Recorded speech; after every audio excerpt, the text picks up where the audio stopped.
Oh, only doing the house here. And last night we ended up with some snow. It's the middle of February. Here in our town, we've got probably about 4 inches of snow. And so the wind's starting to pick up a little bit. I wanted to go out and do a little bit of flying while one, the crows aren't flying over top of us. And two, just while the snow is still kind of sitting on the trees, I thought it would make some pretty good footage. So let's get started with that. I got a piece of cardboard here that I want to lay down. Much of the driveway. We'll use that as our landing pad. And go ahead and get the drone out here. So this. Oh, go. All right, now we're going to power on. Starting to get windy.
Perfect.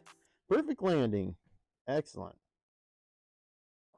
All right, well, go over here and we'll get this picked up, and got to get things taken care of now because we got to get Haley to the airport here. I'll leave here in about 30 minutes. So, anyways, I hope you enjoy the footage this morning. It is cold. My hands are red. I'm freezing. So, I'm going to get inside, make myself a hot cup of hot cocoa. And if you haven't already, again, subscribe to the channel. Make sure you hit the like button so that I know that you enjoy these videos, and make comments in there. And then hit the bell icon if you want to be notified of new content as I upload it. So thanks for watching again, and we'll see you on the next one.